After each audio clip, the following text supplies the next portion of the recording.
এবার এক মহাব্রত নিয়ে জীবনকে করেছো সমর্পণ। দেশ সেবার এক মহাব্রত নিয়ে জীবনকে করেছো সমর্পণ। বুঝেছো বাঙালির কষ্ট ব্যথা, নেত্রী তোমায় অভিনন্দন, নেত্রী তোমায় অভিনন্দন। দেশ সেবার এক মহাব্রত নিয়ে জীবনকে করেছো সমর্পণ। আজকে অনেকেই আজকে বদরগঞ্জ তারাগঞ্জের দীর্ঘদিনের মানুষের যে প্রত্যাশিত কাজগুলো ছিল, আমি সেই কাজগুলো খুঁজে খুঁজে বের করেছি। আজকে বলতে চাই, অনেকেই বলে, হয়তো দূর থেকে মুস্কি হেসে বলে যে উনি 3.5 বছরে কি কাজ করেছে। আমি সেই সব ভাইদেরকে বলতে চাই, চ্যালেঞ্জ দিয়ে বলতে চাই, মঞ্চে আসুন, হিসাব নিন, কিলোমিটার দিয়ে হিসাব নিন, অঙ্ক দিয়ে হিসাব নিন, সংখ্যা দিয়ে হিসাব নিন। যদি অতীতের চেয়ে 10 গুণ বেশি কাজ না করে থাকি, পদত্যাগ করব। যদি অতীতের কাজ থেকে আমি 10 গুণ বেশি কাজ না করে আমি পদত্যাগ করব। আমি চ্যালেঞ্জ দিয়ে গেলাম এই মাদ্রাসা মাঠে। আজকে একটা একটা করে আসি। আজকে অনেকেই বলে, আজকে আমাদের দুটি উপজেলা বদরগঞ্জ এবং তারাগঞ্জ। আমি তারাগঞ্জ উপজেলার সংক্ষিপ্ত কিছু কথা বলে আমি বদরগঞ্জে চলে আসব। আমি 2014 সালের 29 জানুয়ারি শপথ নেবার পর যখন তারাগঞ্জে প্রথম যাই, তারাগঞ্জের নির্বাচিত মেম্বার চেয়ারম্যানরা সেদিন আমাকে বলেছিল, সেখানকার জনগণ বলেছিল যে আমরা বারবার ভোট দিয়েছি ভুল করে। আপনার কাছে আমাদের অনুরোধ যে তারাগঞ্জকে অবহেলিতভাবে বিমাতা সুলভ আচরণ করে আমাদের তারাগঞ্জে অনেক উন্নয়ন হয় নাই। তারাগঞ্জের হাট প্রতি বছর পুড়ে যায় আমাদের চোখের সামনে। আমরা তারাগঞ্জের মানুষ কিছু করতে পারি না। তারাগঞ্জে একটি হাসপাতাল রয়েছে, সেখানে অ্যাম্বুলেন্স নাই। আমাদের মা বোনেরা চিকিৎসার অভাবে মৃত্যুবরণ করে, আমাদের করবার কিছুই থাকে না। আমি সেদিন ব্যথিত হয়েছিলাম, তারাগঞ্জের মানুষের কথা শুনে ব্যথিত হয়েছিলাম। 30 বছর আগে আমার বদরগঞ্জ উপজেলায় ফায়ার সার্ভিস হয়েছে, আমার বদরগঞ্জ হাসপাতালে অ্যাম্বুলেন্স হয়েছে, আমার মা বোনেরা চিকিৎসা সেবা পায়। পার্শ্ববর্তী উপজেলার মা বোনেরা চিকিৎসা সেবা পায় না। এটি আমাকে ব্যথিত করেছিল সেদিন। আমি সেদিন কথা দিয়েছিলাম, আপনাদের এই কাজগুলো হবে। মাত্র 6 মাসের ব্যবধানে 4টা মন্ত্রণালয়ের সমন্বয়ে আমি তারাগঞ্জ উপজেলায় ফায়ার সার্ভিস দিতে পেরেছি। এটি আপনাদের সন্তান হিসেবে বলে আমি কাজটি ভালো করেছি না খারাপ করেছি। তারাগঞ্জ উপজেলায় 1 বছরের ব্যবধানে হাসপাতালে অ্যাম্বুলেন্স দিয়েছি। তারাগঞ্জ থানায় পিকআপ ভ্যান দিয়েছি। যে পিকআপ ভ্যানটি আমার আগে আনা উচিত ছিল, আমার বদরগঞ্জ থানায় একটি পিকআপ ভ্যান আছে, যেটি অত্যন্ত লক্ষ্যঝক্কর একটি পিকআপ ভ্যান। তারপরেও আমি ওই পিকআপ ভ্যান তাদেরকে আগে দিয়েছি। আমি তারাগঞ্জ উপজেলায় একটি প্রজেক্ট এনেছি, যে প্রজেক্টটি আমি বদরগঞ্জ আনার জন্য অত্যন্ত চেষ্টা করেছিলাম। সেটির জন্য প্রয়োজন 200 একর খাস জমি, যেটি আমার বদরগঞ্জ উপজেলায় পাই নাই। আমি মাননীয় প্রধানমন্ত্রীকে বলেছি, মাননীয় নেত্রী, আপনি আমার মাতৃতুল্য, আমাকে স্নেহ দিয়ে ভালোবাসা দিয়ে আমাকে আজকে সংসদে এনেছেন।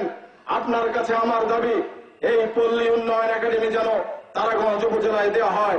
যদি বদরগঞ্জ উপজেলায় দিতে পারতাম, আমি পৃথিবীর নিজেকে সবচেয়ে গৌরবান্বিত এবং সুখী মনে করতাম। কিন্তু আমার এলাকায় যেহেতু খাস জমি নাই, আমার নির্বাচিত আসন তারাগঞ্জ উপজেলায় দিন, যেখানে আমার বদরগঞ্জের মানুষও সেইখানে যারা বেকার রয়েছে কাজ করবার সুযোগ পাবে। মাননীয় প্রধানমন্ত্রী সেদিন আমার সেই কথা গ্রহণ করে বলেছিলেন, তোর ওই উপজেলাতেই হবে।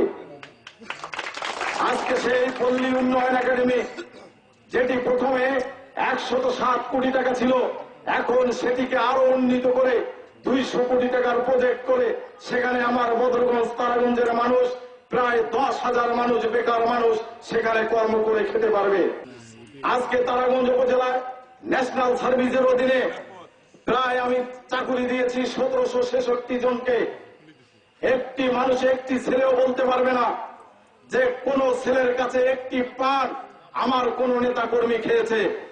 প্রক্রিয়াগতভাবে 24 বছর থেকে 35 বছর বয়স হতে হবে এবং তাকে এইচএসসি পাস হতে হবে। আমরা তারাগঞ্জ উপজেলায় আমার নেত্রী কথা দিয়েছিলেন নির্বাচনী ইশতেহারে আমি প্রতিটি ঘরে ঘরে চাকরি দেব। সেই ইশতেহার অনুযায়ী আমরা তারাগঞ্জ উপজেলায় 1766 জনকে আমরা বেকার যুবককে চাকরি দিয়েছি। আসুন এখন আমি বড় কাজের কথা বলছি। তারাগঞ্জের 5টি ইউনিয়নে বড় বড় ব্রিজ দিয়েছি, রাস্তা দিয়েছি, কালভার্ট দিয়েছি, একাডেমিক ভবন দিয়েছি। আসুন বদরগঞ্জ উপজেলায়, আমার বদরগঞ্জ উপজেলায় আজকে থেকে 30 বছর আগে অ্যাম্বুলেন্স হয়েছে, ফায়ার সার্ভিস হয়েছে। সেই বদরগঞ্জ উপজেলায় থানায় পিকআপ ভ্যান ছিল না। মাত্র 15 দিন আগে অনেক চ্যালেঞ্জের মুখে অনেকেই বলছিলেন যে আর 1.5 বছর বাকি, এই পিকআপ ভ্যান যদি ইম্পোর্ট না হয় তাহলে ডিপ চৌধুরী দিতে পারবে না। এইবারে 8টি পিকআপ ভ্যান ইম্পোর্ট হয়েছিল, বাংলাদেশ সরকার এনেছিলেন। সেখান থেকে একটি পিকআপ ভ্যান আমি বদরগঞ্জ থানায় দিয়েছি। আমি পরের বার এমপি হব কি হব না এইটা বড় কথা নয়। আগামী 200 বছর যেন বদরগঞ্জ তারাগঞ্জের মানুষ আমার নামটা মনে রাখে, আমি সেই জন্য এই কাজগুলো করছি। আমি যখন মাননীয় প্রধানমন্ত্রীর কাছ থেকে অতিরিক্ত বিদ্যুৎ আনবার পরেও দেখলাম আমার বিষ্ণুপুর ইউনিয়নে গত বছর আমি বিদ্যুৎ দিয়েছি 40 কিলোমিটার, লোহানীপাড়া ইউনিয়নে বিদ্যুৎ দিয়েছি 22.5 কিলোমিটার, কালুপাড়া ইউনিয়নে বিদ্যুৎ দিয়েছি 26 কিলোমিটার। এইরকম প্রত্যেকটা ইউনিয়নে বিদ্যুৎ দিতে হয়েছে। যখন দেখলাম এই বিদ্যুৎ দেওয়ার পরেও আরো বিদ্যুৎ লাগে, আমি মাননীয় প্রধানমন্ত্রীর দ্বারস্থ হলাম। ওনাকে বললাম, মাননীয় প্রধানমন্ত্রী, আপনি স্নেহ দিয়ে আমাকে এখানে এনেছেন।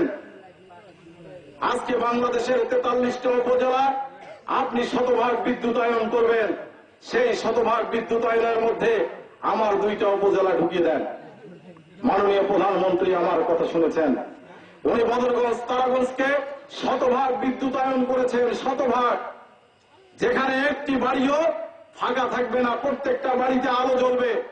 আমার নেত্রী, বাংলার 16 কোটি মানুষের নেত্রী, যিনি দুঃখী মানুষের আশ্রয় স্থান, উনি বলেছেন বাংলাদেশে প্রত্যেক বাড়িতে আলো জ্বলবে। তার এই ধারাবাহিকতায় বদরগঞ্জ তারাগঞ্জে 2018 সালের জুন মাসের মধ্যে আমরা 2 উপজেলায় শতভাগ বিদ্যুতায়নে সফল হব। প্রত্যেকটা বাড়িতে আলো জ্বলবে। তারপরেও পাশাপাশি আমরা প্রত্যেকটা হতদরিদ্র বাড়িতে আজকে সোলার প্যানেলের আওতায় আলো জ্বালানোর চেষ্টা করছি। কই স্বাধীনতার 46 বছর হলো, 46 বছরে কেউ কি একবার মাথায় আসে নাই এই হতদরিদ্র বাড়ির মানুষগুলো তাদের বাড়িতেও আলো জ্বালানো উচিত? কেউ কি মনে করে নাই আজকে আমি বিনা ভোটে হয়তো এমপি হয়েছে, কিন্তু এই কথাগুলো আমার মাথায় আসছে। আমি যে বঙ্গবন্ধু মুজিবের আদর্শে বিশ্বাস করি, বঙ্গবন্ধু মুজিবের দর্শন, আমার নেত্রী, বাংলার 16 কোটি মানুষের নেত্রী জননেত্রী শেখ হাসিনার যে আদর্শে বিশ্বাস করে, সেটি হলো মানুষের প্রতি ভালোবাসা, মানুষের কাজ করা, মানুষের সেবা করা, মানুষের সেবক হিসাবে আমি নিজেকে তৈরি করতে চেয়েছি। আজকে এমপি হয়েছি, আমি নিজেকে এমপি মনে করি না। আমি মনে করি 5 বছরের জন্য রব্বুল আলামিন আল্লাহ তাআলা আমাকে পবিত্র দায়িত্ব দিয়েছেন মানুষের সেবা করার। সেই মানুষের সেবা যাতে আমি করতে পারি, আপনাদের কাছে আমি সেই দোয়া চাই। আমি আপনাদের কাছে সেই দোয়া চাই।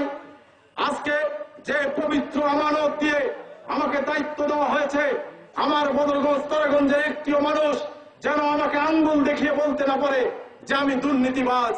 আমি দুর্নীতি মুক্ত থাকতে চেষ্টা করেছি। আমি দুর্নীতি মুক্ত থাকতে চেষ্টা করেছি।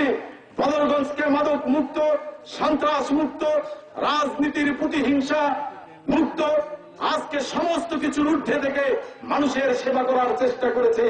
আজকে বলেন এই 3.5 বছরে আমার দ্বারা কোন মানুষ আজকে মামলা বলেন, আজকে কোন হামলা বলেন, কোনো কিছু আমার দ্বারা কোন সংগঠিত হয়েছে কিনা আপনারাই বলুন।